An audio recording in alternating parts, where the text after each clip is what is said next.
In the summer of 1099, beneath the walls of Jerusalem, a Frankish knight named Raymond Pilate stood in full mail under a sun that turned metal into an oven and leather into a slow torture device. He had marched 1,500 miles, buried half his companions, and now faced a siege with no water, no shade, and no certainty that God was listening.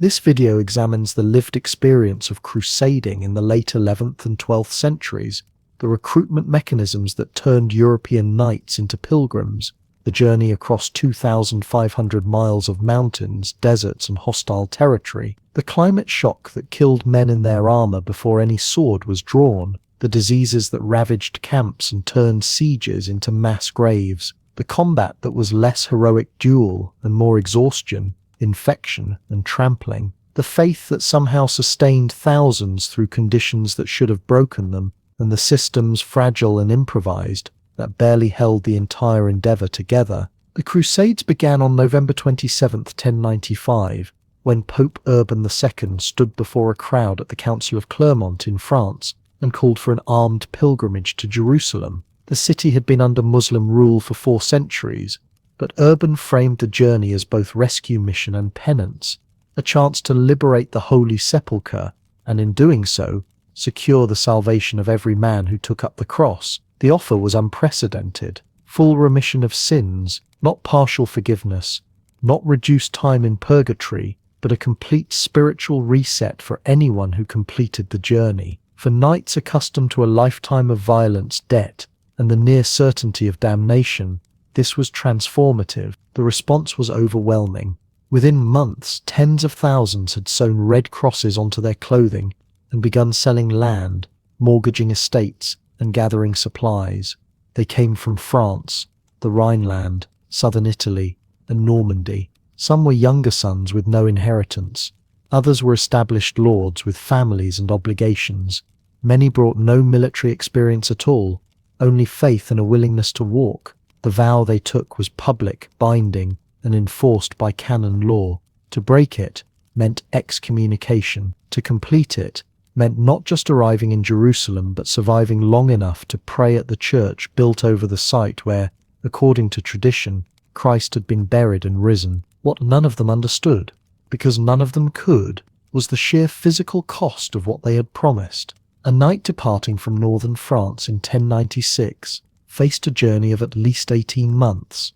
The route wound through the Balkans, across the Bosporus into Anatolia, then south through the mountains and deserts of the Levant. There were no maps in any useful sense, no reliable guides, no supply depots. The Byzantine Empire, theoretically an ally, viewed the arriving Franks with suspicion and alarm, seeing them less as reinforcements and more as an uncontrollable horde that devoured resources and threatened order. The first wave, known as the People's Crusade, departed in the spring of 1096. It was led by a charismatic preacher named Peter the Hermit and composed largely of commoners, poorly armed and worse organized. They marched through Hungary and the Balkans, looting as they went, and arrived at Constantinople in the summer. The Byzantine Emperor Alexios I ferried them across the Bosporus as quickly as possible, hoping they would either succeed or disappear. They disappeared. A Turkish ambush near Nicaea in October 1096 annihilated nearly the entire force. Tens of thousands died in a single day. The bones were still visible when the main Crusader armies arrived months later. The knightly contingents that followed were better equipped, but no better prepared for what awaited them. Each knight carried a sword, a lance, a shield, and wore a hauberk, a long shirt of riveted mail that covered the torso, arms, and often the thighs.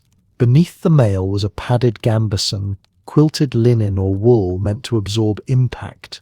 A conical helmet, sometimes with a nasal guard, protected the head. The entire ensemble weighed between 60 and 80 pounds. It was designed for the climate of northern Europe, where summer temperatures rarely exceeded 70 degrees Fahrenheit, and rain was a constant presence. In Anatolia, in summer, temperatures routinely reached 100 degrees. There was no rain, water sources were scarce, often contested, and frequently contaminated. The mail and padding that protected a knight in battle became a liability on the march. Heat built up inside the armor with no way to escape. Sweat soaked the gambeson, which then clung to the skin and refused to dry. Dehydration set in within hours. Heat stroke followed. Contemporary accounts describe knights collapsing in their saddles, tongues swollen, vision blurred, skin hot to the touch. Some tore off their armor and left it by the roadside. Others died, still wearing it. Horses fared no better. The European destriers, war horses bred for size and strength, were not adapted to heat or sparse forage. They died in vast numbers. By the time the Crusaders reached Antioch in October 1097, many knights were fighting on foot, their status as mounted warriors rendered meaningless by logistics. A knight without a horse was still a knight in theory, but in practice he was simply another foot soldier struggling under the weight of equipment he could no longer afford to replace. The siege of Antioch lasted 8 months. The city was one of the most formidable in the Near East, ringed by walls that climbed the surrounding mountains and pierced by towers that commanded every approach. The Crusaders surrounded it in October and settled into what became less a siege and more a slow starvation contest. Supplies ran low within weeks. Foraging parties were ambushed. The cost of food inside the camp spiraled into absurdity. A single chicken reportedly sold for 15 silver coins. Bread, when available, cost more than a day's wages for a common soldier. By the spring of 1098, some Crusaders were eating their horses, then their dogs. Then, if later accounts are to be believed, leather boiled into a bitter pulp. Dysentery swept through the camp. The disease, caused by contaminated water, produced violent diarrhea, dehydration, and death within days. If left untreated, there was no treatment. Medieval medicine offered little beyond bloodletting, prayer, and the occasional herbal poultice. Priests moved among the dying, administering last rites. Mass graves were dug outside the camp. The smell, according to one chronicler, was unbearable even by the standards of men accustomed to battlefields. In June 1098, the city finally fell, not through assault but through betrayal. A guard named Firuz, motivated by grievance or bribery depending on the source, opened a gate. The Crusaders poured in. But 3 days later, a massive relief army under Kurbaga of Mosul arrived and besieged the besiegers. The Crusaders, now trapped inside Antioch with dwindling supplies and no reinforcements, faced annihilation. Morale collapsed. Desertion became epidemic. Some men lowered themselves from the walls at night and fled into the countryside. What saved them, or what the chroniclers claimed saved them, was the discovery of a relic. A priest named Peter Bartholomew reported a vision in which St. Andrew revealed the location of the Holy Lance, the spear that had pierced Christ's side at the crucifixion. Excavation beneath the cathedral floor produced a piece of iron. Whether it was genuine, planted, or simply convenient is unknowable. What mattered was that it worked. Morale surged. The Crusaders, gaunt and desperate, rallied. On June 28th, they sortied from the gates in a desperate breakout and routed Kerbogha's army in a battle that defied all reasonable expectation. From Antioch, the road to Jerusalem lay open, but the hardest march and the final siege still remained. What had begun as a pilgrimage had become a grinding war of attrition against geography, disease, and the limits of human endurance. The knights who reached the walls of Jerusalem in the summer of 1099 were not the men who had departed Europe 3 years earlier. They were thinner, harder, and far less certain that suffering was proof of divine favour. They had learned that faith alone did not purify water, cool armour, or stop an infected wound from turning fatal. They had learned that the distance between a vow and its fulfilment could be measured in graves. In the autumn of 1095, in a field outside the French town of Clermont, Pope Urban II stood before a crowd of bishops, nobles, knights, and townspeople and made an offer that redefined the relationship between violence and salvation. He called for an armed expedition to the east, framed not as conquest but as pilgrimage, and promised that anyone who took up the cross and marched to Jerusalem would receive full remission of all sins. This was not a conditional pardon. It was not a reduction of penance. It was total forgiveness, effective immediately, granted by papal authority, and backed by the theological weight of Rome. For a society steeped in anxiety about the afterlife, where even minor transgressions required years of prescribed penance, this was revolutionary. Urban had turned warfare into a sacrament. The speech itself was delivered in French, not Latin, which made it accessible to the knights and lesser nobles who formed the core of his audience. Urban spoke of Jerusalem as a city suffering under the yoke of unbelievers, its holy places desecrated, its Christian population oppressed. He described pilgrims murdered on the roads, churches defiled, and sacred relics trampled. Whether these claims reflected current conditions or were exaggerations drawn from older narratives is debatable. What mattered was that they worked. The crowd responded with enthusiasm. Men shouted Deus vult, God wills it, a phrase that became the rallying cry of the expedition. By the end of the gathering, hundreds had come forward to take the vow. Within months, thousands more across France, Germany, and Italy followed. The vow itself was a public, legally binding commitment made before witnesses, often in a church and accompanied by the ritual sewing of a cross onto the shoulder of one's garment. This was not a private decision. It was a social performance that carried immediate legal and spiritual consequences. Once the vow was taken, the Crusader became a protected person under canon law. Creditors could not seize property or press debts during the Crusader's absence. Families and lands were placed under the protection of the church, theoretically shielding them from lawsuits, feuds, or predatory neighbors. This legal status made crusading attractive not only to the pious, but to those entangled in debts, disputes, or dangerous political situations. It offered a way out, or at least a postponement. But the protections were not free. Taking the cross required financing the journey, and that was ruinously expensive. A knight setting out for Jerusalem needed to budget for at least 2 years away, possibly more. Costs included arms, armor, horses, fodder, servants, food, clothing, and passage fees when roads gave way to rivers or seas. Estimates vary, but a reasonably equipped knight might spend the equivalent of 3 to 5 years of income. Many mortgaged their estates. Others sold land outright to monasteries, which were often the only institutions with sufficient liquidity. Some knights borrowed from Jewish moneylenders at interest rates that reflected the high risk of non-repayment. The transaction was often lopsided.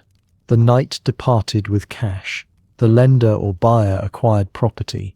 If the knight died en route, which was statistically likely, the transaction became permanent. Families lost ancestral holdings. Creditors gained estates. The Crusades quietly redistributed land across Europe, enriching the church and urban financiers while impoverishing or eliminating minor knightly lineages.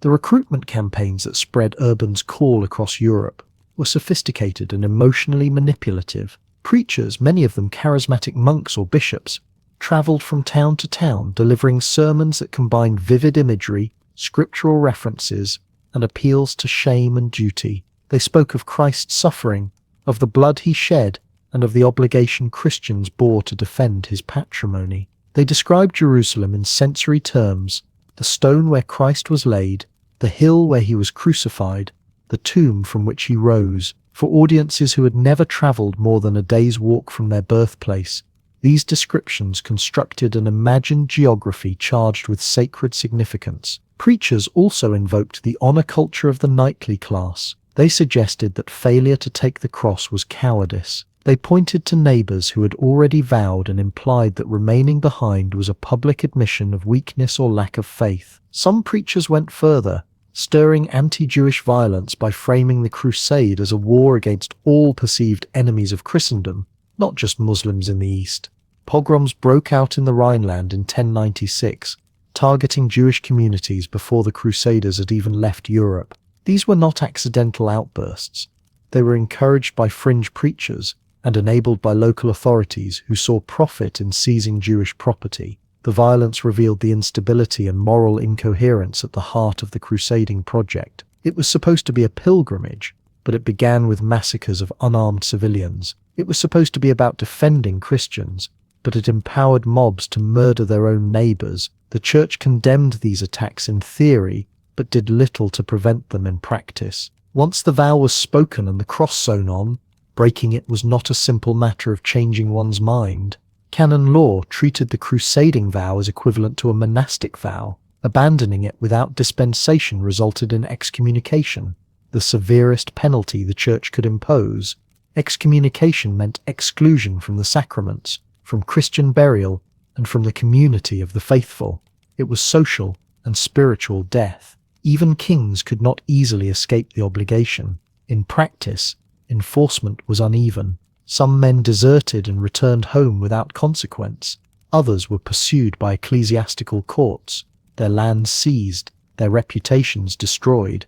The threat was real enough to keep most men moving forward, even when the journey became unbearable. The vow also created a strange new legal identity.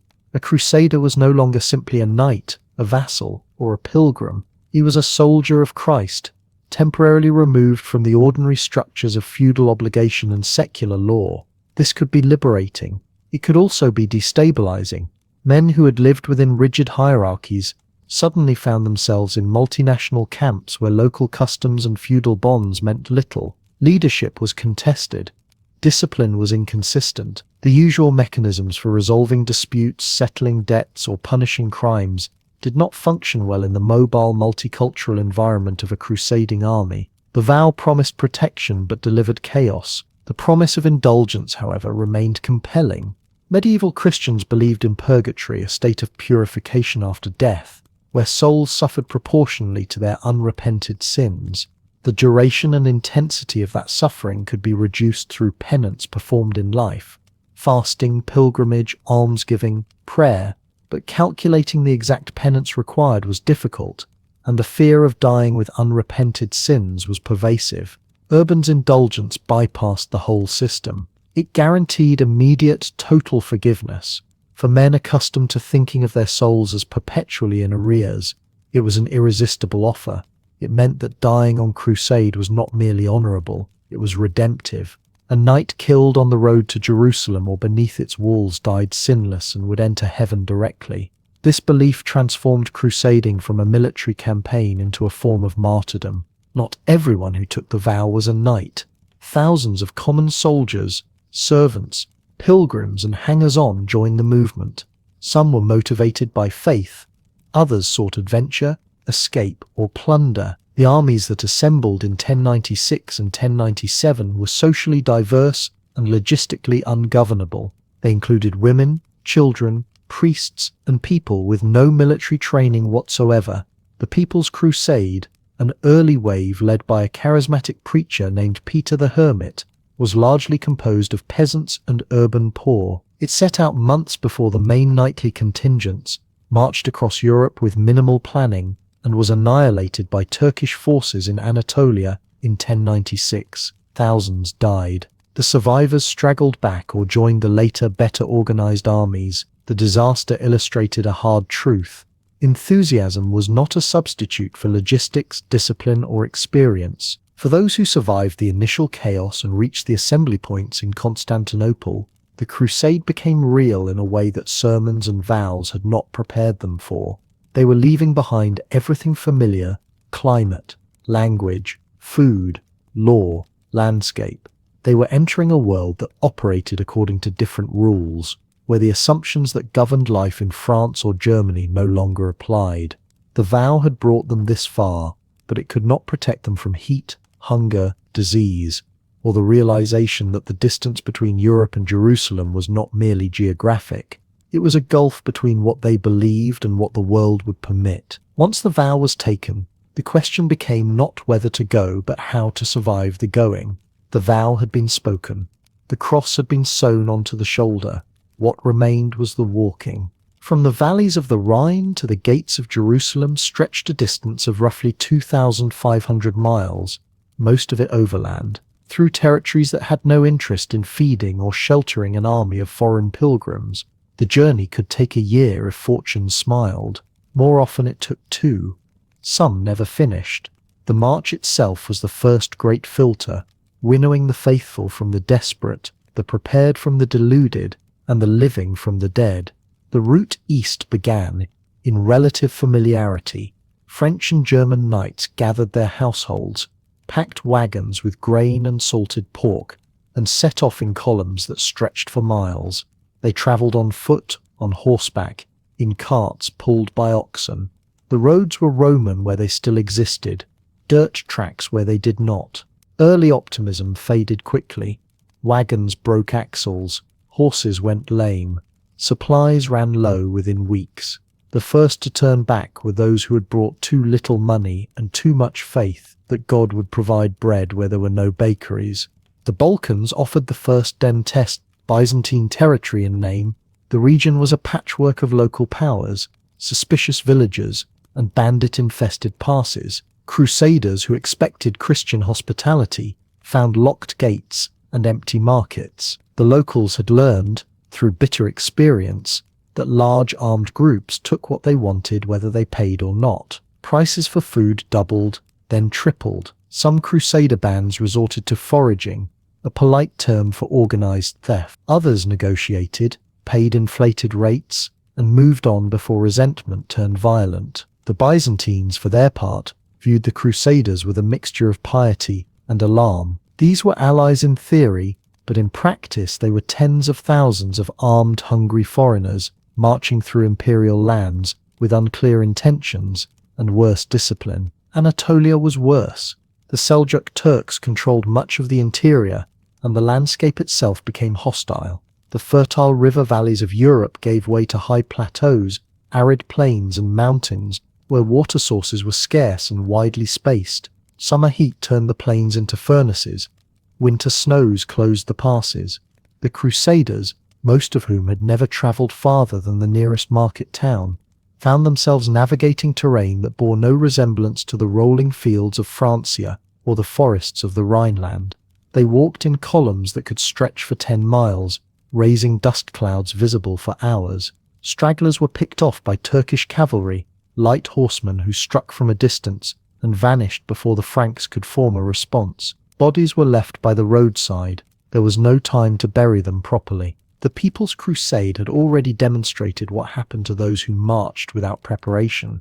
In 1096, months before the knightly armies departed, a ragged mass of peasants, minor knights, and urban poor had set off under the leadership of a charismatic preacher named Peter the Hermit and a minor nobleman named Walter Sans of Valois. They numbered in the tens of thousands. Few had armor, fewer had training. They moved east in a fevered rush, pillaging their way through Hungary and the Balkans, antagonizing the very Christian communities they claimed to be defending. By the time they reached Byzantine territory, the Emperor Alexios I wanted them gone as quickly as possible. He ferried them across the Bosporus into Anatolia and hoped they would either settle down or disperse. They did neither. Ignoring Byzantine warnings, they marched inland toward the Seljuk stronghold of Nicaea. The Turks met them in the open field near a place called Sivatot. The slaughter was swift and thorough. Thousands were killed, thousands more were captured and sold into slavery. The survivors straggled back to Constantinople, broken and silent. The memory of Sivatot hung over the knightly crusade like a warning written in blood. The organized Crusader armies learned from that disaster, but learning did not equal survival. Logistics were brutal and unforgiving. An army of 30,000 required roughly 15 tons of grain per day just to function. Horses and pack animals needed fodder, water, and rest. None of these could be assumed. Supply lines stretched back hundreds of miles or dissolved entirely. Commanders purchased what they could from Byzantine officials and Armenian Christians, but prices soared as demand overwhelmed supply. When money ran out, order collapsed. Foraging parties stripped orchards and granaries. Desertion became common. Some men sold their weapons for bread. Others simply walked away, heading back west or scattering into the countryside to beg or bandit their way home. Horses died in staggering numbers. A war horse cost as much as a small manor. Losing one meant losing status, mobility, and combat effectiveness. Knights who could no longer ride became infantrymen, a humiliation that inverted the entire social logic of their world.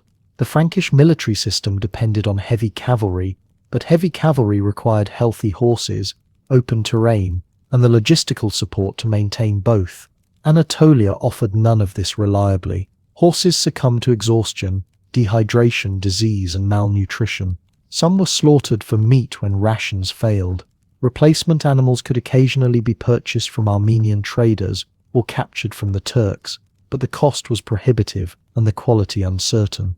A knight without a horse was a knight in name only, and many found themselves reduced to marching in the baggage train alongside servants and camp followers. Attrition was constant and quiet. Men who survived the road often did not survive the illnesses that travelled with them. Dysentery spread through contaminated water, drained strength and morale in equal measure. Fevers came and went. Minor injuries turned septic. The old, the young, and the weak died first, but no one was immune. There were no hospitals, no trained physicians, no understanding of infection. Prayer and endurance were the only remedies. The chroniclers recorded the names of lords and notable knights who perished along the way, but the common soldiers left no trace. Their deaths were marked only by the empty spaces in the column and the slowing pace of the march. Despite all this, the armies pressed on. They had no choice. Turning back meant dishonor, excommunication, and the forfeiture of land sold or mortgaged to fund the journey. Moving forward offered at least the possibility of salvation, plunder, or both. The goal remained fixed: Jerusalem. Every mile brought them closer, even if it also brought them closer to collapse. The journey became its own form of penance, a trial that tested faith not through glory but through grinding, remorseless endurance. The landscape taught them that geography could be as lethal as any enemy, that distance itself was a weapon, and that survival required not heroism but the stubborn refusal to stop walking. Reaching the edges of the Byzantine Empire brought momentary relief, but also new friction and deeper cultural confusion. The Crusaders who survived the march through Anatolia emerged into the Levantine summer carrying a burden they had not anticipated: the weight of their own skin. Northern France, the Rhineland, and Flanders were places where summer meant long daylight and mild warmth, where a man in full mail might ride all day without suffering more than fatigue and thirst. The Eastern Mediterranean was something else entirely. Here the sun was not a benevolent presence but a relentless adversary, and the armour that had been a mark of status and protection in Europe became a slow instrument of torture. A knight from Normandy or Lotharingia had likely never experienced sustained heat above 80 or 90 degrees Fahrenheit. The climate of his homeland was moderated by proximity to the Atlantic, by frequent rain, by forests and rivers that kept the air moving and the ground moist. In the Levant, summer temperatures regularly exceeded 100 degrees. The air was dry, the landscape open and reflective, the shade scarce and jealously guarded. The Crusaders arrived in this environment wearing layered garments designed for a different world: a linen shirt, a padded gambeson or a caton, quilted with wool or horsehair, and over that, a hauberk of riveted iron rings weighing 20 to 30 pounds. Add a coif of mail over the head, a conical helmet, a shield, a sword, a belt hung with provisions, and the total burden approached 70 or 80 pounds. This was manageable in moderate climates. In the Levantine heat, it became a mechanism for systemic failure. Mail was effective at stopping slashing blows and distributing impact, but it had no ventilation. The iron rings trapped heat against the body, and the padded underlayer soaked up sweat without releasing it. A knight on the march became a walking oven, his core temperature rising steadily as his body struggled to cool itself. Dehydration set in quickly. The thirst was constant, maddening, and often impossible to satisfy. Water sources in the region were scarce, seasonal, and contested. Rivers dried to trickles in summer. Wells were controlled by local powers or poisoned by retreating defenders. Springs were fought over with the same intensity as fortified positions. The Crusaders learned quickly that water was worth more than gold, and that a man without it would begin to fail within hours. The body's response to heat stress followed a predictable sequence. First came thirst and the slowing of thought, then dizziness, nausea, and cramping in the limbs. Vision blurred. The tongue swelled and stuck to the roof of the mouth. Skin became hot and dry as sweating ceased. At this point, the body was no longer regulating its temperature, and collapse was imminent. Chronicles describe knights slumping forward in their saddles, barely conscious, held upright only by the press of men around them. Some fell and were trampled, others dismounted and lay in whatever shadow they could find, gasping, unable to continue. The accounts are spare but consistent. Men in armor, prostrate in the dust, faces red, limbs trembling. Horses suffered even more acutely. A warhorse was a massive investment, often worth more than a peasant family could earn in a lifetime. These animals were bred in temperate climates for strength and endurance, not heat tolerance. They carried riders in full armor, along with saddles, weapons, and supplies. The exertion in extreme heat killed them in horrifying numbers. A horse that collapsed could not be replaced easily. Crusaders who lost their mounts were reduced to fighting on foot, which stripped them of the mobility and shock impact that defined knightly warfare. Many abandoned the role entirely, becoming infantry by necessity rather than choice. The loss of horses was not merely logistical, it was a dismantling of identity and tactical purpose. The Crusaders adapted, but adaptation came at a cost. They began marching at night and resting during the day, but this made navigation harder and exposed them to night raids. They discarded pieces of armor to reduce weight and heat, but this left them vulnerable in combat. A knight without his hauberk was still a knight in name, but in practice he was just a man with a sword, no more protected than a common foot soldier. Some adopted local clothing, loose linen robes, head wraps, lighter footwear. This helped, but it also marked a kind of surrender, an acknowledgement that the material culture of European knighthood was fundamentally unsuited to this environment. The cultural shock of this physical collapse cannot be overstated. A knight's identity was inseparable from his equipment. The male hauberk was not just armor, it was a symbol of martial prowess, social rank, and divine favor. To discard it was to admit that the land itself was defeating you before any enemy had drawn a sword. Chronicles written by clergy framed this suffering as penance, a necessary trial that purified the soul and demonstrated worthiness. The knights themselves were less philosophical. They cursed the heat, the dust, the distances, and the fact that no one had warned them. Some deserted, others pressed on, driven by vows, by shame, by the belief that Jerusalem would somehow make it all worthwhile. Water became the central obsession of every march and every siege. When a source was found, discipline often collapsed. Men crowded and shoved, filling skins and helmets and drinking until they vomited. Contaminated water spread dysentery, but thirst was immediate and certain, while disease was a slower agony. The choice was often between dying today or dying next week. The Crusaders chose next week. They drank from wells that locals avoided, from streams choked with animal waste, from cisterns that had been stagnant for months. The consequences showed up days later in the form of fever, cramps, and the bloody flux that emptied a man from the inside. The interplay between climate, body, and armor created a feedback loop of vulnerability. Heat stress weakened soldiers before battle.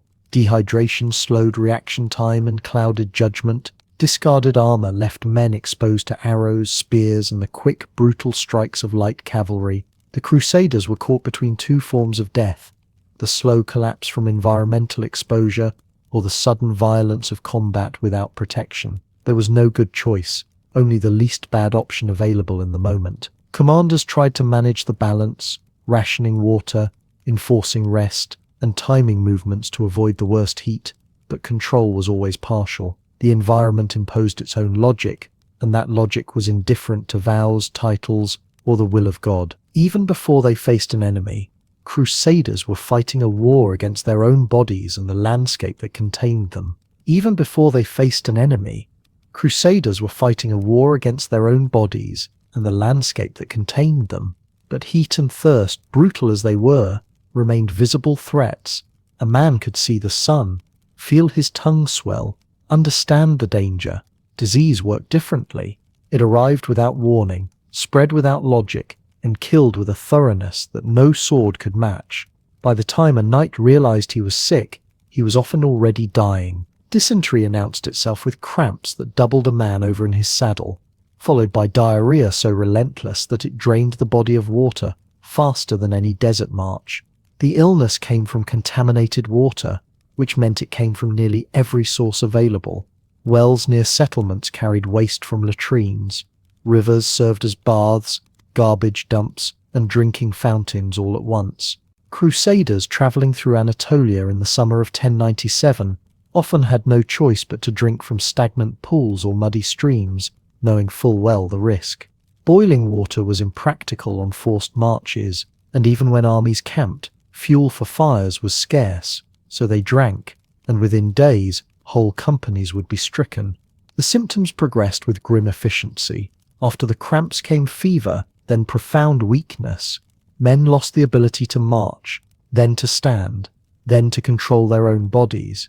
Dehydration followed quickly, worsened by the heat and the inability to retain any liquid. Chroniclers described tent camps that smelled of rot and desperation, where sick men lay in rows and died in shifts. There was no cure.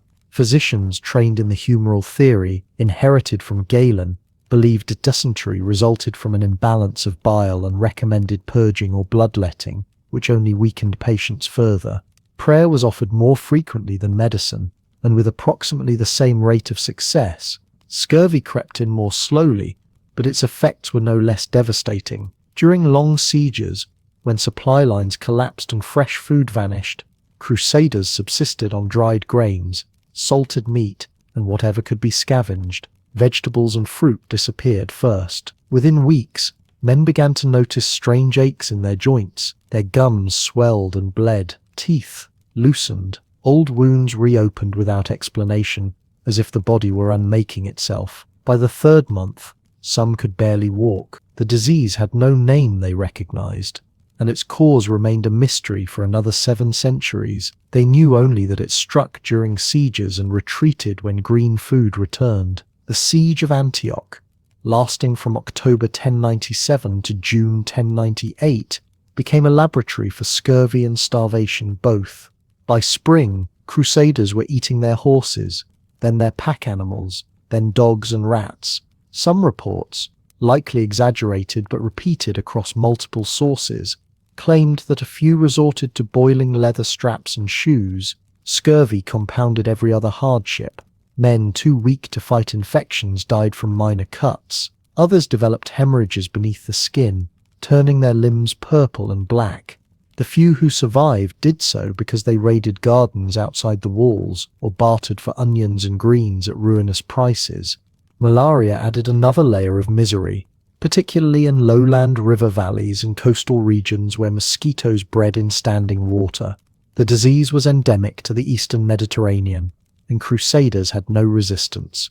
Infection began with chills and violent shaking, followed by fevers that spiked high enough to induce delirium. The cycle repeated every few days, each episode sapping more strength.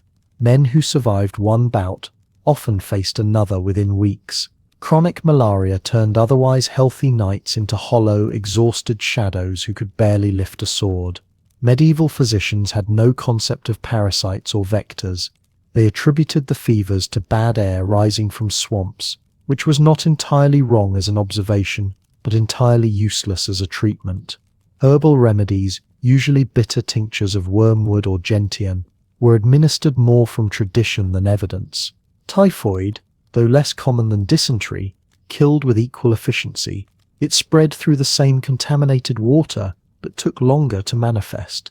Fever began gradually, climbing over the course of a week until it reached dangerous heights. A rash of small red spots appeared on the chest and abdomen. Delirium set in, along with severe abdominal pain. In the absence of antibiotics, survival depended entirely on the strength of the patient and the presence of clean water and rest, neither of which a crusading army could reliably provide. Accounts from the First Crusade mention unnamed fevers that swept through camps and killed dozens in a matter of days. Many of these were likely typhoid. Medieval medicine, for all its learning and ritual, offered almost nothing practical against epidemic disease. Physicians trained at Salerno or Montpellier carried texts by Hippocrates and Avicenna, and they understood anatomy well enough to set bones and stitch wounds. But infectious disease existed beyond the reach of their framework. Treatment relied on adjusting the balance of the four humors through diet, purging, or bloodletting. A feverish patient might be bled to reduce excess heat, which in practice only hastened death from dehydration or anemia. Herbal poultices were applied to wounds, and some, like those containing honey or vinegar, may have had mild antiseptic properties. Others were purely symbolic. Prayer occupied as much time as any medical intervention. Illness was often interpreted as divine punishment or a test of faith. Priests moved through the sick tents offering last rites more often than physicians offered cures. Relics were brought out and paraded before the dying in hopes of miraculous recovery. Occasionally, a knight would rally after receiving communion or touching a fragment of bone said to belong to a saint. These recoveries, rare and likely coincidental, were recorded with reverence and taken as proof that God's favor could still be earned. The far more common outcome went unrecorded, except in mass graves. Those graves clustered outside Antioch, Jerusalem, and every major siege site tell the real story. Archaeological surveys conducted in the 20th century uncovered pits containing hundreds of skeletons, many showing signs of malnutrition, disease, and trauma that had nothing to do with combat.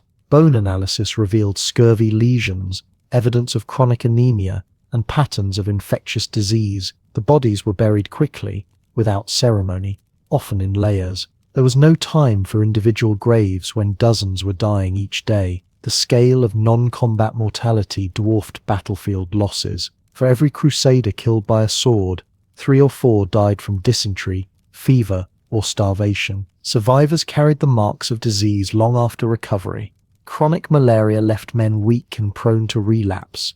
Scurvy survivors sometimes lost teeth permanently or suffered joint pain for years. Dysentery, even when it did not kill, left knights so debilitated that they could not fight effectively for weeks. An army that arrived in the Levant with 10,000 men might field only half that number by the time it reached a battlefield, with the rest dead, dying, or too sick to march. The Crusades were wars of attrition in which disease did more to shape outcomes than strategy or valor. The invisible enemy had no banner, no general, and no treaty. It killed rich and poor, knight and foot soldier, with perfect impartiality. It turned victories into Pyrrhic struggles and made every siege a race between the besiegers' supplies and the besieged defenders' endurance. No amount of faith or courage could stop a man from dying of typhoid in a tent far from home, his body emptied and his mind fevered, wondering if God had forgotten him. For those who survived disease and desert, the next test was siege warfare, where patience and starvation were the primary weapons. Antioch stood at the edge of the world the Crusaders thought they understood. The city rose from the Orontes River valley in northern Syria, its walls climbing the lower slopes of Mount Silpius in a circuit that stretched nearly 4 miles. Those walls were not the crumbling Roman remnants found in parts of Anatolia. They were maintained, formidable, and punctuated by more than 400 towers.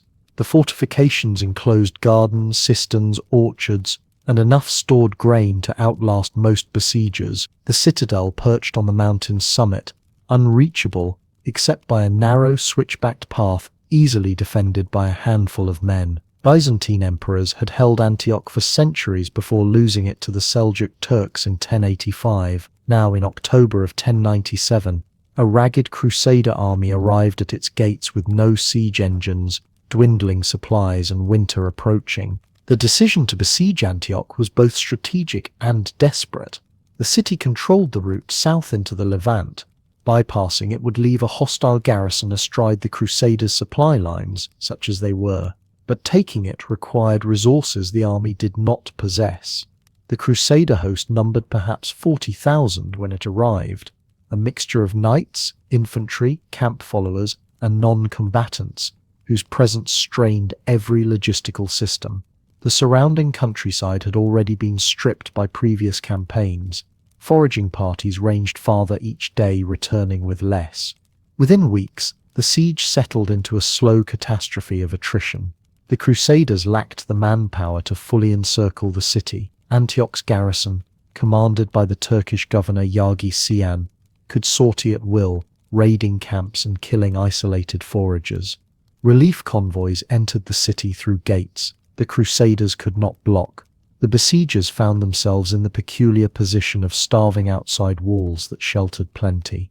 By December, the Crusader camp had become a study in degradation. Horses began to die in large numbers, not from battle but from hunger and disease. Knights who had ridden across Europe found themselves dismounted, their status and function erased by the loss of an animal they could not replace. A warhorse in good condition might cost the equivalent of a small estate. In the winter mud outside Antioch, dead horses were stripped for meat, then for hide, then for bones that could be boiled into thin broth. Dogs disappeared next, then rats. Chronicles from the period describe men boiling leather straps and saddle pieces to extract any trace of nourishment, chewing the softened scraps until their mouths bled. The taste, one account noted, was of salt, rot, and despair. These were not isolated incidents but widespread practices, recorded by multiple sources with a tone somewhere between horror and resignation. Desertion became epidemic.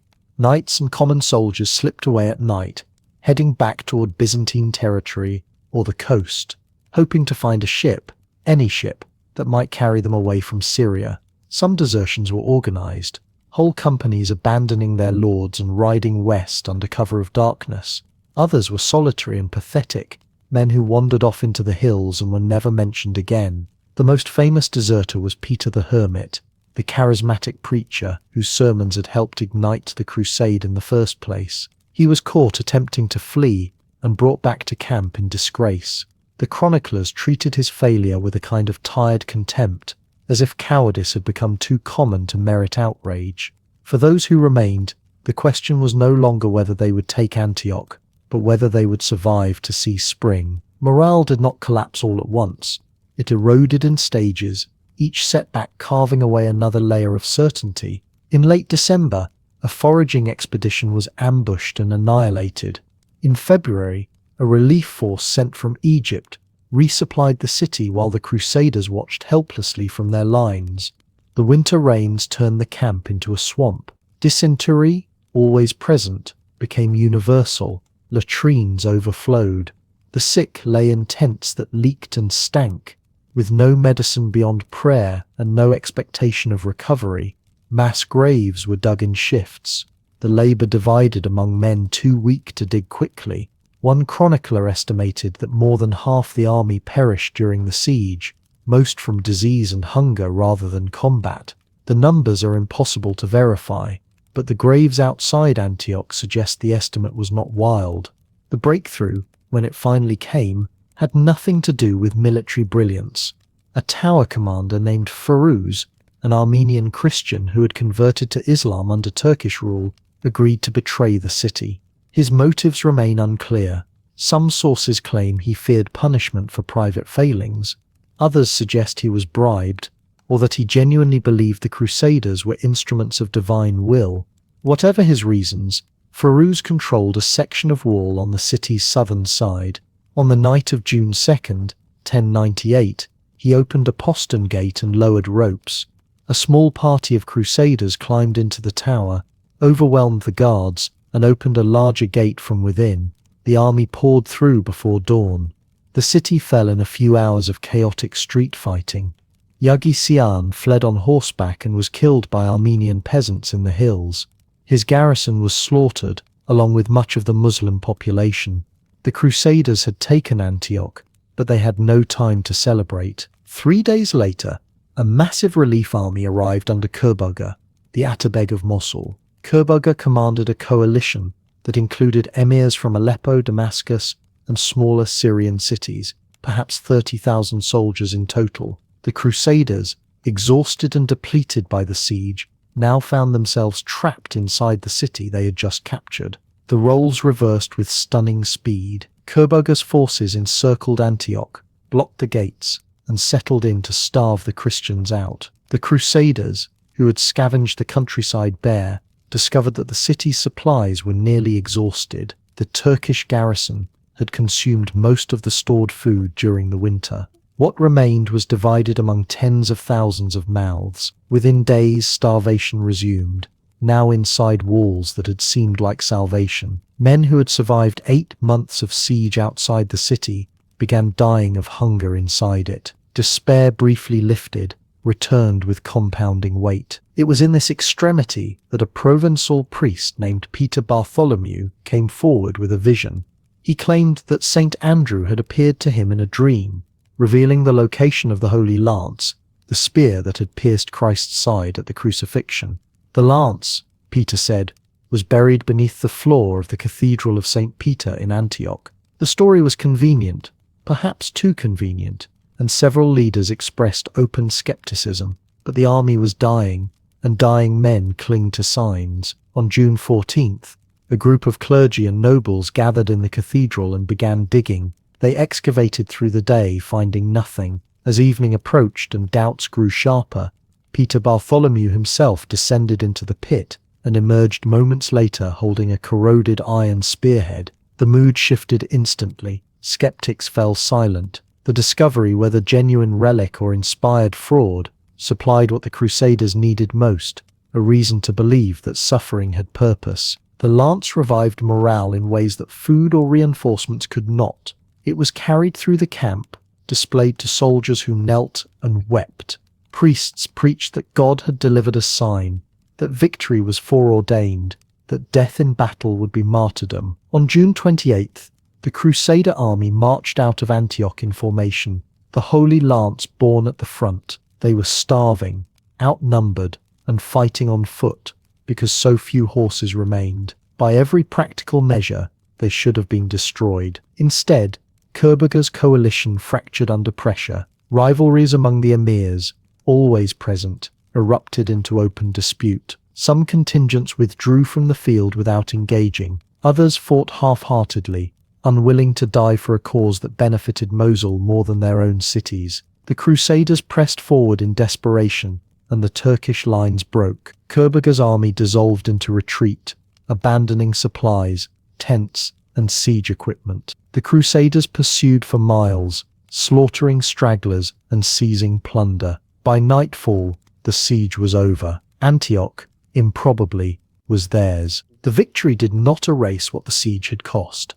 Thousands had died, and thousands more were too weak or too traumatized to continue. The city itself was half ruined, its population scattered or slain, its surrounding lands devastated. The Crusader leadership immediately began quarreling over who would control Antioch. Bohemond of Taranto claimed it by right of conquest, citing his role in the betrayal that opened the gates. Other leaders, particularly Raymond of Toulouse, objected furiously. The dispute would fester for months, delaying the march south and deepening fractures within the army. But for the soldiers who had endured the siege, the political arguments were distant noise. They had survived something that should have killed them. Whether by relic, treachery, or the collapse of their enemy's will, they were still alive. With Antioch taken, the road to Jerusalem lay open, but the hardest march and the final siege still remained. A sword in the hands of a Frankish knight in Syria was more than a weapon.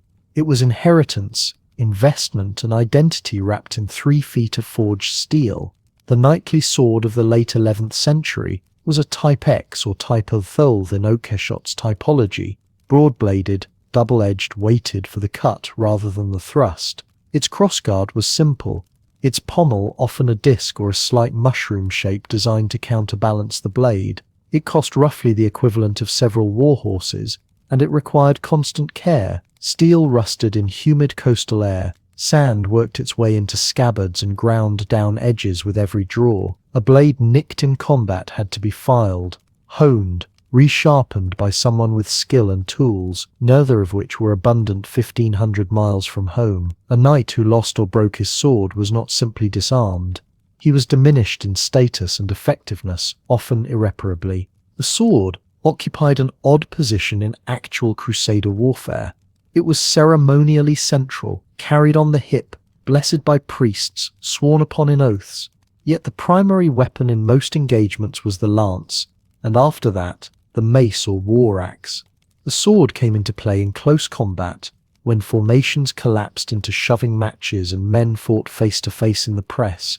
Even then, its utility was limited by the armor it faced. A well-made hauberk of riveted mail could turn aside a slashing blow with relative ease. The sword's edge skittered across interlocking rings, distributing force without penetrating. To kill a man in mail required precision, a thrust into the face, the armpit, the groin, anywhere the links gave way to flesh. This made the sword less a cleaving instrument of legend and more a grappling tool used in desperation when everything else had failed.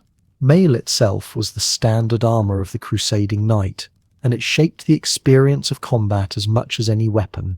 A hauberk was a long shirt of interlocking iron rings, each ring riveted or welded closed, covering the torso and arms and often extending to the knees. Beneath it, a knight wore a padded gambeson of linen or wool, stitched in layers to absorb impact. Over the mail, some wore a surcoat of linen or light wool, which provided minimal protection from the sun and helped wick away some moisture. The entire ensemble weighed between 20 and 30 pounds, distributed across the shoulders and torso. It was not the weight alone that exhausted.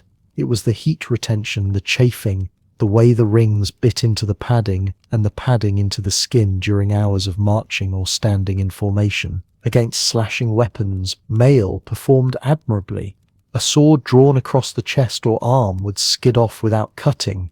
Against arrows, results were mixed. A poorly shot arrow or one that struck at an angle might lodge in the rings without piercing.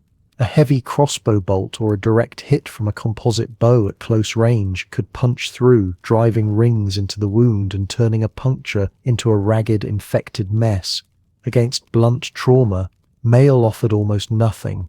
A mace or a war hammer transferred its energy through the links into the body beneath, breaking ribs, shattering collarbones, pulping organs without leaving a visible wound. Many knights died from internal injuries that left their hauberks intact. The helmet was another compromise.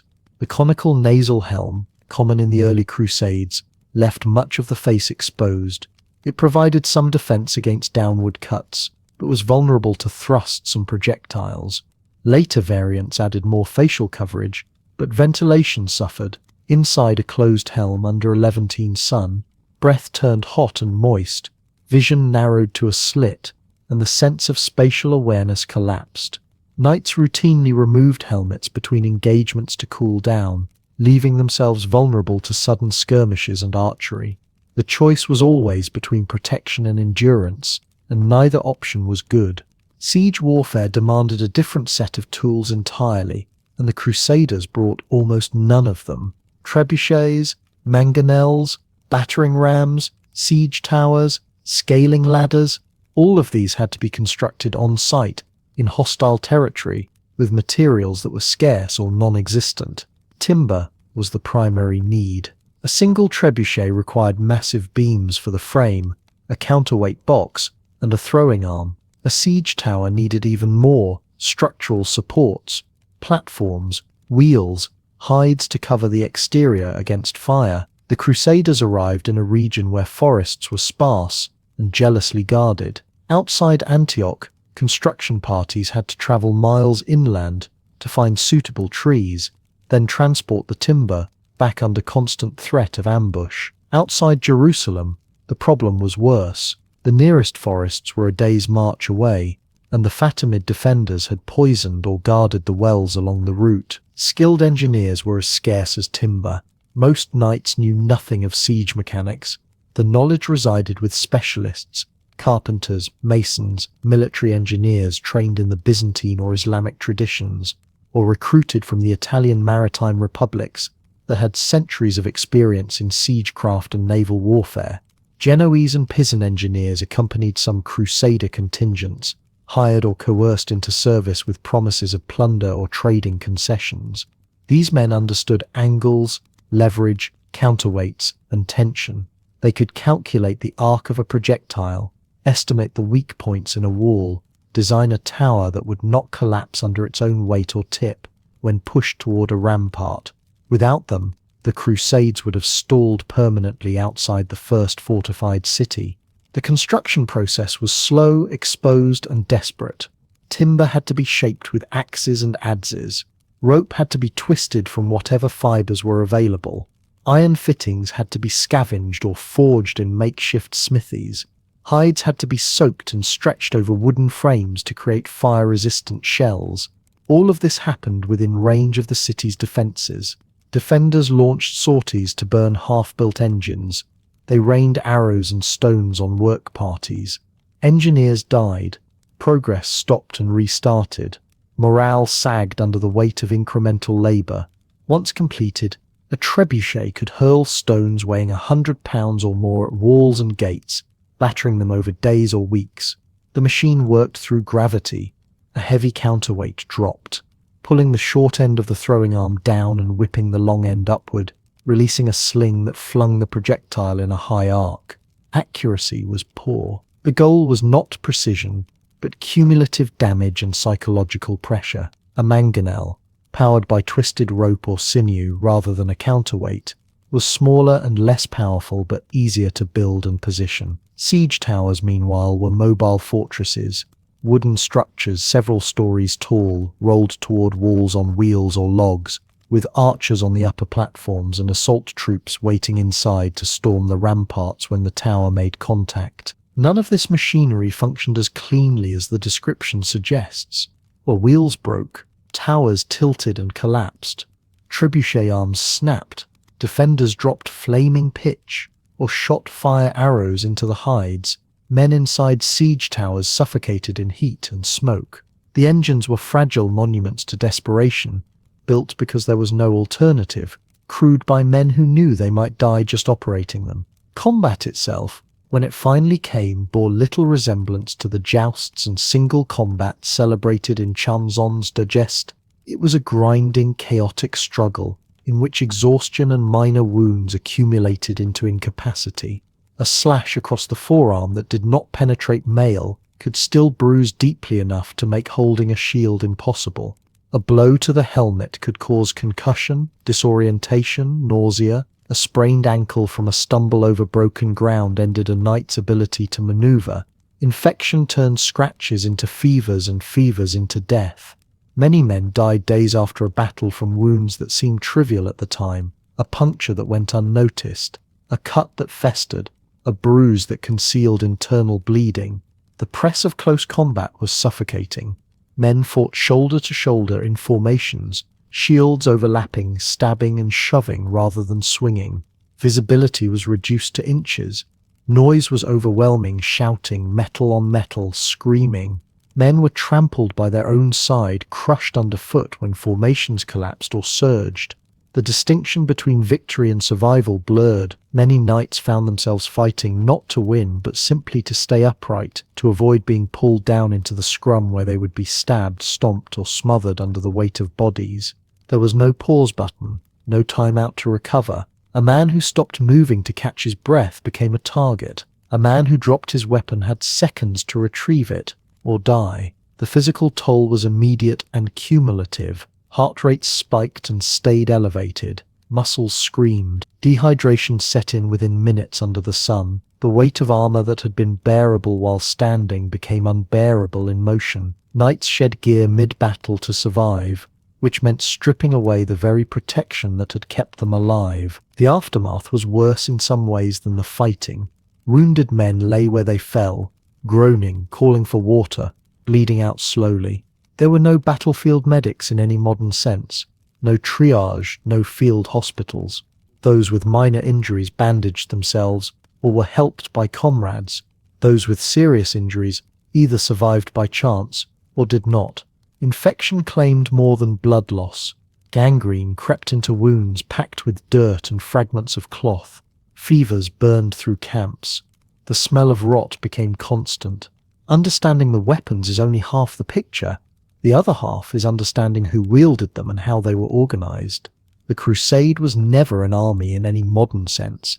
It was a loose confederation of regional warbands held together by vows, temporary alliances, and the thin thread of shared faith. Each contingent marched under its own lord, financed by its own estates, and motivated by its own mixture of piety, ambition, and desperation. The leaders who commanded these forces were men accustomed to sovereignty within their own territories, and they did not shed that instinct simply because they had taken the cross. The result was a coalition perpetually on the edge of fracture, where rivalry and jealousy often mattered as much as any external threat. Godfrey of Bouillon, Duke of Lower Lorraine, was perhaps the closest thing the crusade had to a unifying figure, though even he commanded only a fraction of the total force. He had sold or mortgaged nearly everything he owned to finance his journey, a gesture that earned him respect among his peers and a reputation for genuine devotion. Godfrey was not a brilliant tactician, nor was he a charismatic orator, but he possessed a steady temperament and a willingness to endure hardship without complaint. When Jerusalem finally fell in 1099, it was Godfrey who emerged as the city's first Christian ruler, though he made a decision that surprised many. He refused the title of king, declaring that he would not wear a crown of gold in the city where Christ had worn a crown of thorns. Instead, he styled himself Advocatus Sancti Sepulchri, defender of the Holy Sepulchre. The gesture was deeply symbolic, an assertion that his authority derived not from dynastic ambition, but from spiritual service. It was also, in practical terms, a way to sidestep the thorny question of legitimacy and forestall challenges from rival lords who might balk at submitting to a crowned monarch. Bohemond of Taranto was a different creature entirely. The son of Robert Guiscard, the Norman conqueror of southern Italy, Bohemond was a seasoned warlord with a taste for expansion and a flexible relationship with oaths. Tall, charismatic, and utterly without scruple when it suited him, Bohemond had joined the crusade not purely for salvation, but because it offered an opportunity to carve out a principality in the east. He had already fought against the Byzantine Empire in the Balkans, and his presence in the crusade placed him in an awkward position when the Crusader leaders were required to swear oaths of loyalty to Emperor Alexios I in Constantinople. Bohemond swore the oath, promising to return any formerly Byzantine territories to imperial control, but he had no intention of honouring it. When Antioch fell to the Crusaders in June 1098, Bohemond claimed the city for himself, arguing that the Byzantines had failed to provide adequate support during the siege. It was a transparent pretext, and it enraged Raymond of Toulouse, who had expected the city to be turned over to Alexios or held collectively by the Crusade leadership. Bohemond held firm, installed himself as Prince of Antioch, and effectively removed his forces from any pretense of collective command. His betrayal poisoned relations between the Crusaders and Byzantium for decades and set a precedent for the territorial ambitions that would define the Crusader states. Raymond of Toulouse, Count of St. Gilles, was the wealthiest and oldest of the major crusade leaders, and he never let anyone forget either fact. He had brought a large, well-funded contingent and expected his seniority and resources to translate into authority. Raymond was devout, obstinate, and prone to quarrels. He clashed repeatedly with Bohemond, whom he regarded as an opportunistic pirate, and he refused to accept Godfrey's leadership without contest. During the march south from Antioch toward Jerusalem, Raymond delayed the advance multiple times, citing logistical concerns and the need for adequate preparation. Some of these concerns were legitimate. The army was exhausted, supplies were scarce, and the road ahead was uncertain.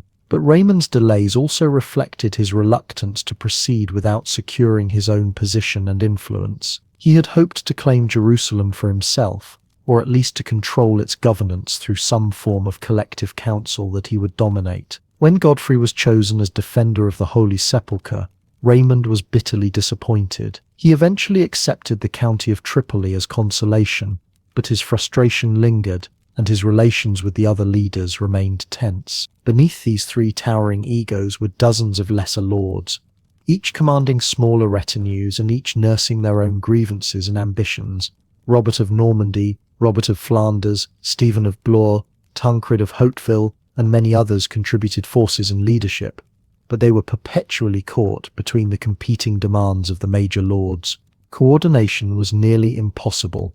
Decisions that required collective action, such as the timing of assaults or the distribution of captured resources, were endlessly debated and frequently ignored.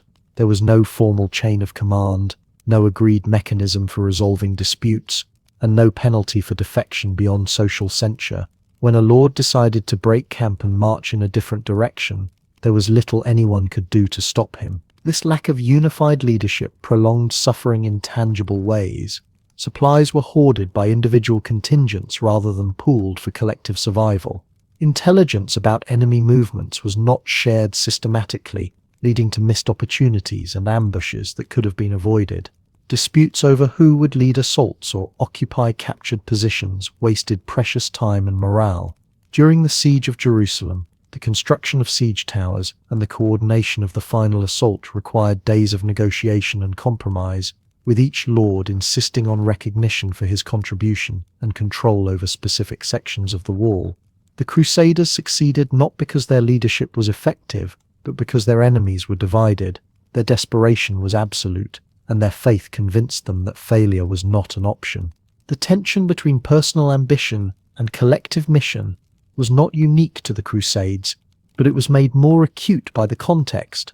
These men had vowed to liberate Jerusalem, to submit themselves to a cause greater than any individual interest, and yet they could not escape the habits and hierarchies that had defined their lives in Europe. They were princes and dukes in a world where power was measured by control of land, vassals, and fortresses, and they saw no reason why the conquest of the Holy Land should operate by different rules. The result was a coalition that functioned, barely, but never cohered into anything resembling a unified force. It was held together not by structure or loyalty, but by momentum, crisis, and the occasional intervention of religious fervor or miraculous discovery. Despite fracture and ambition, the Crusaders reached Jerusalem in the summer of 1099, but taking the city would require one last siege and one last horror.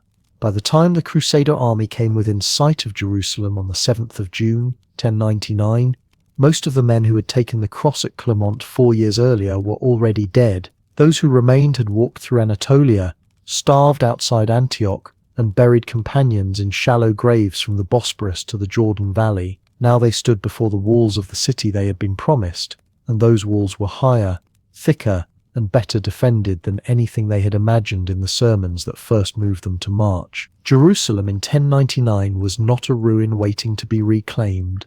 It was a functioning city under the governance of the Fatimid Caliphate, garrisoned by troops who had spent months preparing for exactly this siege.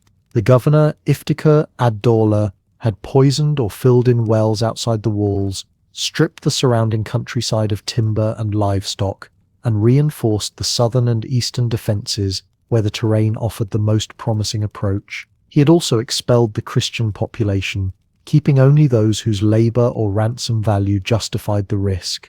The Muslims and Jews who remained understood that their survival depended on the walls holding. The Crusaders had no supply train, no secure line of communication, and no possibility of reinforcement.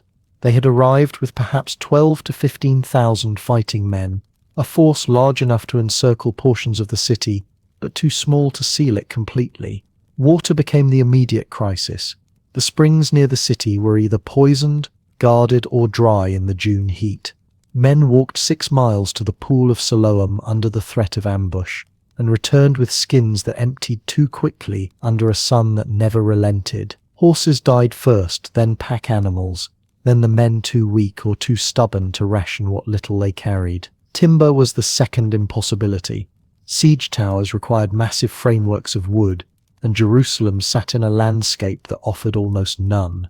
The forests that remained were days away, controlled by hostile forces, and transporting logs back to the siege lines required labour, carts, and animals the Crusaders no longer possessed in sufficient numbers. Genoese sailors, whose ships had recently docked at Jaffa, provided both the engineering knowledge and some of the material, but the bulk of the timber came from expeditions into the hills east and north of the city, expeditions that bled men to heat, thirst, and skirmishes with Fatimid patrols. 2 siege towers began to take shape in early July. One was constructed near the northwest corner of the walls, under the direction of Godfrey of Bouillon. The other, farther south, was overseen by Raymond of Toulouse, who had quarrelled with Godfrey over strategy and refused to coordinate his assault. The towers rose slowly, built by men whose hands shook from hunger and whose throats were too dry to shout orders. The Genoese contributed rope, nails, hides soaked in vinegar to resist fire, and a grim competence born of decades building siege equipment for profit. the Crusaders contributed desperation. Inside the city, Iftikhar ad-Dawla reinforced the walls at every point where a tower might approach, raising wooden hoardings and positioning engines to hurl stones, burning pitch, and anything else that might shatter the towers before they could deliver their cargo of armed men. Sorties targeted the construction sites, attempting to burn the towers while they were still incomplete. Some succeeded. Fires broke out, were extinguished, broke out again. Progress was measured in feet, in days, in the slow certainty that the siege could not last much longer before hunger or Fatimid reinforcements ended it. On the night of July 14th, Godfrey ordered his tower moved under cover of darkness. Teams of men dragged it from its original position to a new section of wall farther east, a section less heavily defended and less expected. The effort took hours. Wheels broke, ropes snapped, men collapsed. By dawn on the 15th, the tower stood against a stretch of wall where the defenders had not concentrated their heaviest engines. The assault began at first light. Crossbowmen on the upper platforms of the tower loosed bolts at the defenders on the walls, forcing them back from the parapets. Stones flew in both directions. Fire arrows arced toward the tower, some catching on the hides, most glancing off or burning out before the flames could spread. The tower inched forward, pushed by men whose faces were pressed against wood slick with sweat and blood from splinters. By mid-morning, a drawbridge was lowered from the tower onto the wall, and the first Crusaders crossed. Godfrey was among them, though accounts differ on whether he was the first or simply the most visible. What is certain is that a foothold was established, widened, and held long enough for more men to cross. The defenders fought in the narrow space atop the wall, where a sword had little room to swing, and men shoved as much as they struck. Some defenders were killed, others jumped, or were thrown from the walls. A gate was opened from the inside, and the main body of Crusaders poured into the streets. What followed was not battle but slaughter. The contemporary sources, both Christian and Muslim, do not soften what occurred. The anonymous author of the Gesta Francorum described Crusaders wading through blood up to their ankles near the Temple Mount. The Muslim chronicler Ibn al-Athir wrote of heaps of bodies in the streets and the Al-Aqsa Mosque running red. Jewish residents who had taken refuge in their synagogues were burned alive when Crusaders set the buildings alight. The killing continued through the day and into the night, driven by rage, exhaustion, fear of counterattack, and the belief that this was not murder but purification. Some defenders retreated to the Tower of David, where Iftikhar ad-Dawla negotiated terms and was allowed to leave with his bodyguard in exchange for surrendering the citadel. Most were not offered terms. The distinction between combatant and civilian dissolved in the chaos, and there is no evidence that Crusader commanders made any serious effort to restore it. Men who had spent years believing that their suffering would be redeemed by the recapture of Jerusalem now stood in a city that smelled of smoke, blood, and the particular sweetness of bodies left in the heat. On the morning of July 16th, barefoot processions wound through streets still littered with the dead. Crusaders entered the Church of the Holy Sepulchre weeping, kneeling, pressing their faces to the stone they had been promised would wash away their sins. The juxtaposition was not lost on those who recorded it, though few paused to reflect on the contradiction. Raymond of Aguilar's chaplain to Raymond of Toulouse wrote that it was right and just to see the places sanctified by Christ's blood, now sanctified again by the blood of those who had profaned them. The theology was clear, even if the corpses stacked outside contradicted every sermon on mercy preached in the churches of France. Jerusalem had been taken, but the question of what to do with it remained unanswered. Godfrey of Bouillon was offered the title of king and refused it, accepting instead the title Advocate of the Holy Sepulchre. Whether this was humility or strategy is unclear. What is certain is that the city was nearly empty, its Muslim and Jewish populations dead or fled, its Christian population expelled months earlier and not yet returned. The Crusaders who remained were few, exhausted, and aware that Fatimid armies were already regrouping in Egypt. The triumph they had imagined for 4 years had arrived, but it came wrapped in smoke and silence, in streets that would need to be cleared of bodies before they could be governed, in wells that would need to be reopened before the garrison could drink. Victory brought not rest, but the daunting task of holding a city surrounded by hostile powers and supplied by fragile sea lanes. The city had fallen.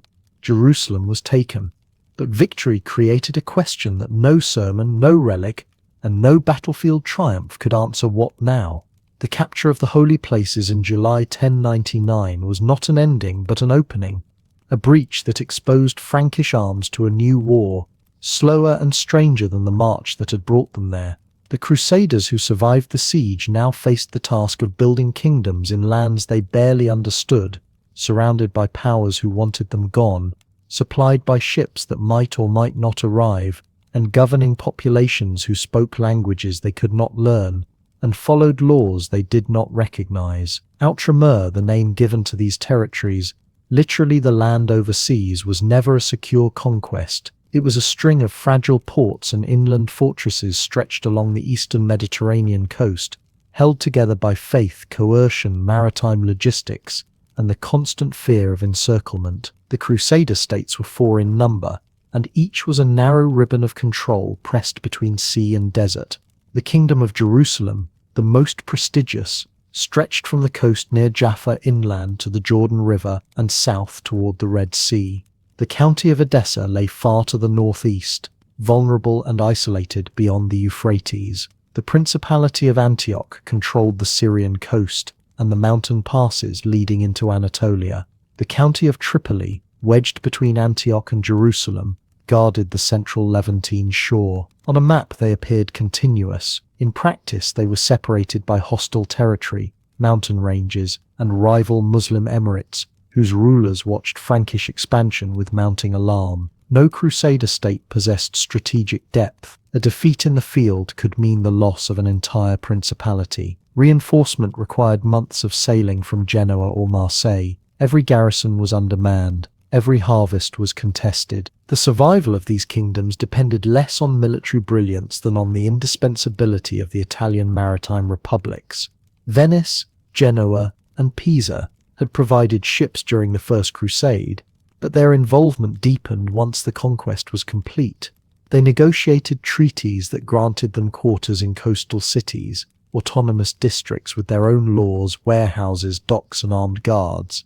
In return, they transported grain, wine, weapons, horses, pilgrims, and fresh soldiers from Europe. The Kingdom of Jerusalem could not feed itself.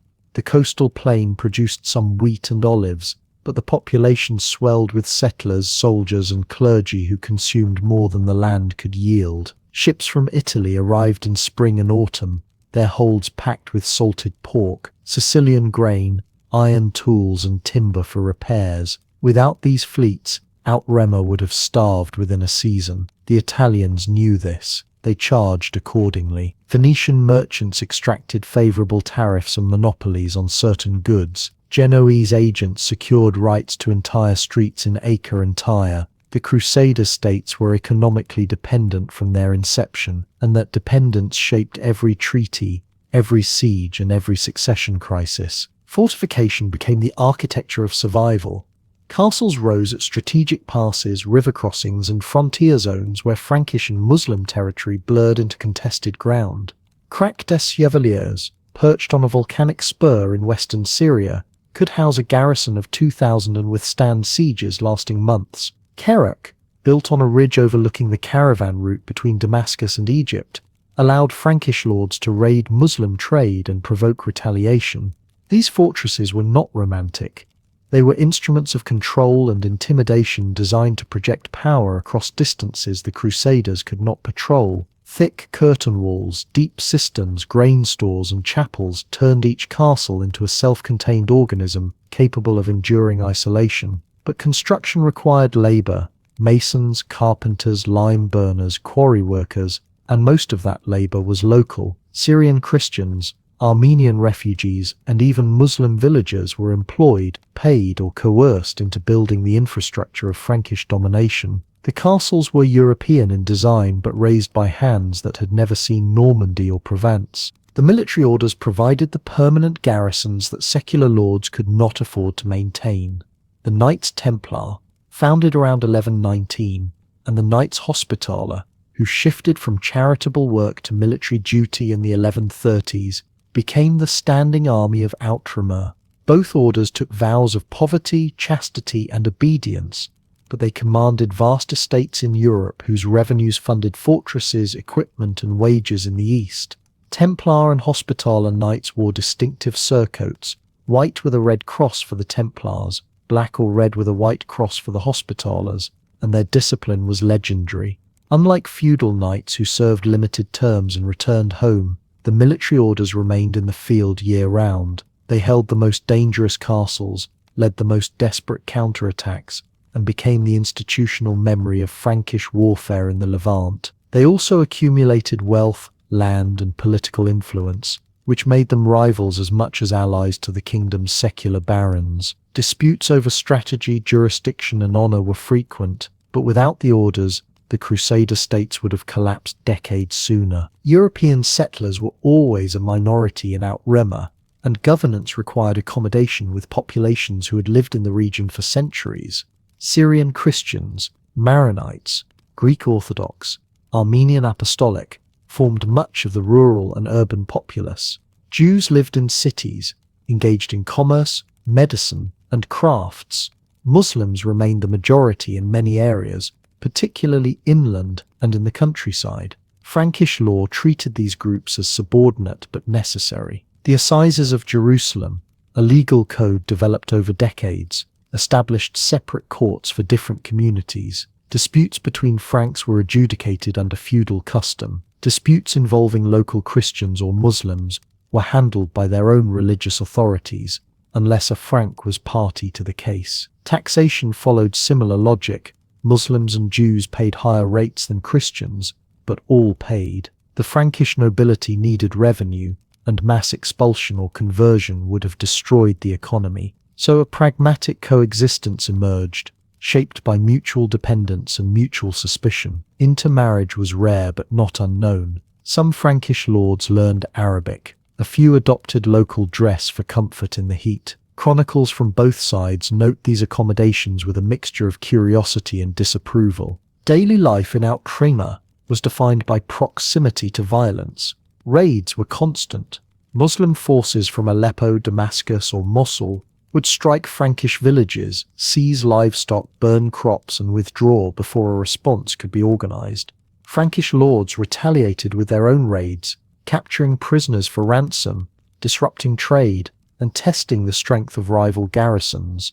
This low-intensity warfare drained resources, terrified populations, and made long-term planning nearly impossible. Farmers planted within sight of castle walls. Merchants traveled in armed convoys. Pilgrims heading to Jerusalem required military escort. The threat of large-scale invasion loomed over every harvest season. A unified Muslim coalition could muster tens of thousands of soldiers. The Kingdom of Jerusalem at full strength could field perhaps 5,000 knights and twice that number of infantry. Numbers alone dictated caution. Crusader strategy relied on avoiding pitched battles, holding fortresses, and waiting for reinforcements from Europe that might arrive in a year or never. The Latin Church established its authority through bishoprics, monasteries, and control of the holy sites. The Patriarch of Jerusalem became a figure of immense symbolic power, crowning kings and mediating between rival barons.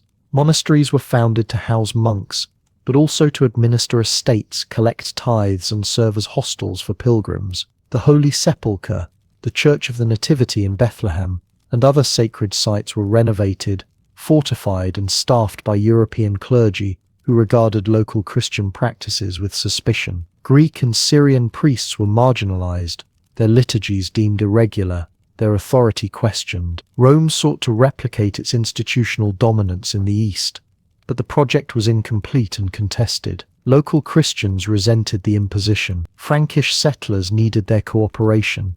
The result was a layered religious landscape, where Latin rite and Eastern tradition coexisted uneasily, bound by doctrine but divided by language, ritual, and memory. Women in Outremer occupied roles that would have been constrained in Europe. Noble women inherited fiefs, governed cities during their husband's absence or death, and participated in diplomatic negotiations. Queen Melisende of Jerusalem ruled from 1131 to 1152, first as co-monarch, and then in her own right, commissioning buildings and navigating baronial factions with skill that male chroniclers grudgingly acknowledged. Women also travelled as pilgrims, settled as wives of soldiers and merchants, and served in hospitals run by the Hospitallers. The shortage of European men and the instability of succession gave women leverage they would not have possessed in Normandy or Aquitaine. This did not mean equality. Law and custom still favoured men. But it did mean survival in Outremer, sometimes required flexibility in matters that Europe considered fixed. The dream of a permanent Christian kingdom in the East lasted less than a century before the tide turned irrevocably. The Crusader states endured for 88 years after the fall of Jerusalem in 1099, but they never stopped bleeding. Every generation saw new wars, new sieges, new pleas for reinforcement sent westward across the Mediterranean. The nobility of Outremer married into local Christian families, adopted lighter clothing, learned Arabic, and grew accustomed to negotiating with Muslim neighbours. Their children were born into a world where the crusade was not an event but a condition, yet the structural fragility remained. The states were narrow, coastal, dependent on sea routes and Italian fleets, and surrounded by populations who had never accepted the conquest. By the middle of the 12th century, the balance was shifting. Muslim powers that had once been fractured began to coalesce under leaders who saw the Crusader presence not as an inevitability but as an insult to be corrected. The man who would end the Kingdom of Jerusalem was born Yusuf ibn Ayyub in the Kurdish town of Tikrit in 1137 or 1138. He rose to prominence not through inherited nobility, but through military competence and careful political maneuvering. His uncle Shirkuh served the ruler of Damascus, and Yusuf accompanied him on campaigns into Egypt, where the Fatimid Caliphate was collapsing into civil war. By 1169, Yusuf had become vizier of Egypt. By 1171, he had deposed the Fatimid Caliph and ruled in his own name. The Latins knew him by a title that became a name, Salah ad-Din, rectifier of the faith. Saladin. He was methodical, patient, and deeply invested in the rhetoric of jihad, not as abstract theology but as state policy. He spent the next 15 years consolidating power across Egypt, Syria, and northern Mesopotamia, absorbing rival Muslim principalities through diplomacy, marriage, and when necessary, force. By 1186, he commanded resources that no Crusader state could match. The Crusaders, meanwhile, had grown complacent in their routines of raid and counter-raid. The Kingdom of Jerusalem was ruled by Baldwin IV, a capable king afflicted with leprosy, whose body deteriorated even as his political situation did. His death in 1185 left the throne to a child, Baldwin V, who died within a year. The crown passed to Guy of Lusignan, a nobleman of questionable competence married to Sibylla, the late king's sister. Guy was pressured by more aggressive factions within the kingdom, particularly Raynald of Châtillon, Lord of Kerak, who made a career of attacking Muslim caravans and breaking truces. In 1187, Raynald seized a caravan travelling from Cairo to Damascus. Saladin demanded reparations. Guy could not or would not control Raynald. Saladin declared the truce broken and mobilized his army. It was the opening he had been preparing for. Saladin crossed the Jordan River in late June 1187, with a force estimated at 20,000 to 30,000 men, including regular cavalry, Turkic horse archers, and infantry levies. He laid siege to Tiberias, a fortified town on the western shore of the Sea of Galilee. The Crusader leadership gathered at Acre and debated strategy. Raymond of Tripoli, who knew Saladin's capabilities and favoured caution, advised against marching to relieve Tiberias. Raynald and others accused him of cowardice. Guy, pressured and inexperienced, chose to march. On July 2nd, the Crusader army departed Sephori, heading east across the arid hills of Galilee toward Tiberias. They numbered perhaps 20,000, including 1,200 knights, the largest field army the kingdom had ever assembled. They brought with them the true cross, the relic believed to be a fragment of the wood on which Christ was crucified, carried by the Bishop of Acre. It was meant to sanctify the campaign. Instead, it became a trophy. The march took place in early July, under full sun, across terrain with few reliable water sources. Saladin's forces harried the column with arrows and feints, slowing progress and forcing the Crusaders to halt short of Tiberias. They camped on a plateau near the village of Hattin, overlooking two low hills known as the Horns of Hattin. The nearest water was miles away. That night, Saladin's troops surrounded the camp and set fire to the dry brush, filling the air with smoke and heat.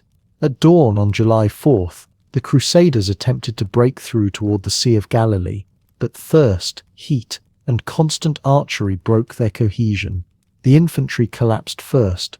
The knights, dismounted as their horses faltered, formed defensive clusters but were encircled and methodically destroyed. Raymond of Tripoli led a desperate charge through Saladin's lines and escaped, but the bulk of the army was annihilated or captured. Guy of Lusignan, Raynald of Chatillon, and the masters of the Templar and Hospitaller orders were taken prisoner. Saladin personally executed Raynald for his repeated violations of truce. The true cross was captured and reportedly paraded upside down through the streets of Damascus. The Kingdom of Jerusalem no longer had an army. Within 3 months, Saladin systematically reclaimed the interior of the kingdom. Tiberias, Acre, Nablus, Jaffa, Sidon, Beirut, and Ascalon fell in rapid succession, most surrendering without prolonged resistance. By late September, Saladin's forces arrived at Jerusalem. The city was crowded with refugees and defended by a small garrison under Balian of Ibelin, a nobleman who had escaped Hattin. Balian negotiated terms. Saladin agreed to spare the population in exchange for a ransom, 10 dinars per man, 5 per woman, 1 per child. Those who could pay were allowed to leave. Those who could not were enslaved, though Saladin reportedly freed many out of his own treasury as a gesture of magnanimity. On October 2nd, 1187, Saladin entered Jerusalem. The Dome of the Rock, which had been converted into a church, was cleansed and reconverted into a mosque. The victory was total, and it was carefully managed to contrast with the massacre of 1099. Saladin's reputation in both Muslim and later European sources reflects this restraint, though his strategic calculation was equally evident. Mercy was policy, not sentiment. The fall of Jerusalem triggered the Third Crusade, called by Pope Gregory VIII, and led by the most famous names of the age: Richard I of England, Philip II of France, and Frederick Barbarossa of the Holy Roman Empire. Frederick drowned crossing a river in Anatolia in 1190, a death both mundane and catastrophic for his contingent. Philip and Richard arrived by sea, besieged and recaptured Acre in 1191 after a 2-year siege, then campaigned down the coast. Richard won battles at Arsuf and Jaffa, demonstrating tactical brilliance, but he never reached Jerusalem. The logistical and political realities were insurmountable. The city lay inland, far from resupply. Saladin's forces controlled the surrounding territory. Richard negotiated a truce in 1192 that left Jerusalem in Muslim hands, but allowed Christian pilgrims access to the holy sites. He departed for Europe, never to return. The Third Crusade salvaged a coastal strip and restored a truncated kingdom of Jerusalem, centered on Acre, but it did not reverse Hattin. The Crusader state survived in diminished form for another century, but they never again threatened Muslim control of the interior. Saladin died in 1193 in Damascus, having spent his treasury on war and charity. His empire fragmented among his heirs. The Crusades continued intermittently for 2 more centuries, increasingly detached from their original purpose. The Fourth Crusade in 1204 sacked Constantinople, the capital of Byzantium, instead of engaging Muslim forces. The Fifth, Sixth, and Seventh Crusades achieved little beyond temporary treaties and localized skirmishes. The final Crusader stronghold, Acre, fell to the Mamluks of Egypt in 1291. The Latin presence in the east dissolved entirely, leaving behind ruined castles, multilingual inscriptions, and a legacy that neither culture could fully digest. The memory of the Crusades did not fade. In Western Europe, they became a nostalgic reference point for chivalric literature, romanticized as noble quests despite their repeated failures. In the Islamic world, they were remembered as an early episode of European aggression, a memory reactivated and politicized in the colonial and post-colonial periods. Both memories are distortions. The Crusades were neither a clash of civilizations nor a simple tale of Christian barbarism versus Muslim enlightenment. They were a series of wars fought by states and coalitions, motivated by religion, territory, prestige, and survival, conducted with the brutality typical of medieval warfare, and shaped by logistics, disease, and the constraints of pre-modern communication. The participants on both sides were capable of both mercy and massacre, often within the same campaign. The Crusades succeeded in establishing temporary states that required constant reinforcement and collapsed when that reinforcement faltered. They failed in their stated goal of permanent Christian control over Jerusalem. They succeeded in shaping centuries of mistrust, mythology, and mutual incomprehension. What began as a pilgrimage became an occupation, then a collapse, and finally a memory shaped by nostalgia, guilt, and misunderstanding.